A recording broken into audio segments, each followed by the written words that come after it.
কল্যাণী বিধানসভাতে গত 5 বছরে আপনি বহু কাজ করেছেন।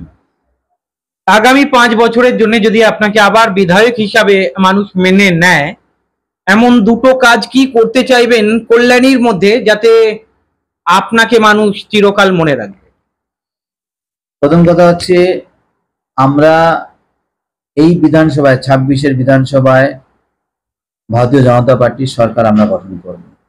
আমরা মেজরিটি পাবো, ম্যাজিক ফিগার পাবো এবং ভারতীয় জনতা পার্টি সরকার গঠন করবে। ভারতীয় জনতা পার্টি সরকার গঠন হওয়ার পরে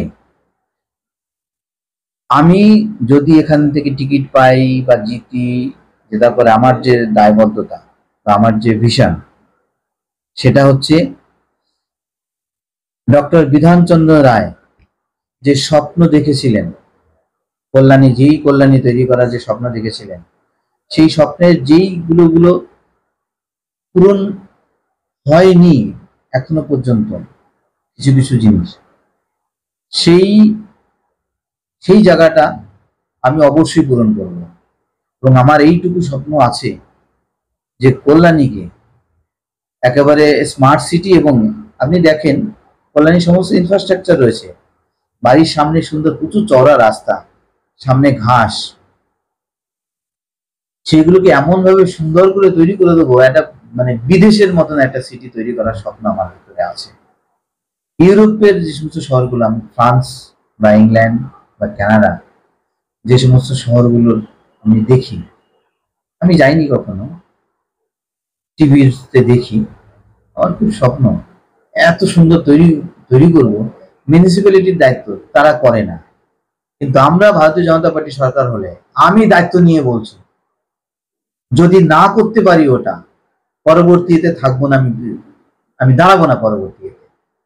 একবার আমাদেরকে সুযোগ দিতে হবে, সরকারে আমরা আসি, সুযোগ দিয়ে দেখেন।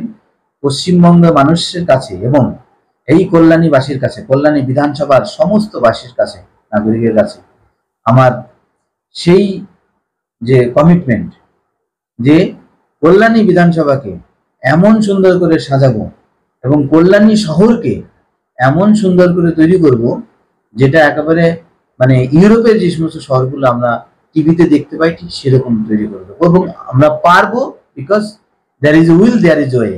ইচ্ছা শক্তি আমাদের প্রবল, ইচ্ছা শক্তি আমারও প্রবল, এবং আমাদের সাথে যারা স্বপ্ন নিয়ে ভারতীয় জনতা পার্টির সংগ্রামী সৈনিকরা লড়াই করে যাচ্ছে এই সিন্ডিকেটের বিরুদ্ধে, এই দুর্নীতির বিরুদ্ধে, তারা প্রত্যেকেই কমিটেড এই সুন্দর স্বপ্নের শহর তৈরি করা এবং এই কল্যাণীর পুরো বিধানসভাটাকে আমরা সুন্দর করে তৈরি করে দেব। ডক্টর বিধানচন্দ্র রায়ের স্বপ্ন আমরা পূরণ করব, যতটুকু বাকি রয়ে গেছে সেটুকু আমরা পূরণ করবই। যদি সরকারে আসার পরে যদি 5 বছরে যদি সেরকম না করতে পারি, আমি কথা দিচ্ছি, কমিটমেন্ট দিচ্ছি, তার পরবর্তীতে যে ইলেকশন আসবে দাঁড়াবো না। আপনি রেকর্ড করে রাখেন, দাঁড়াবো না।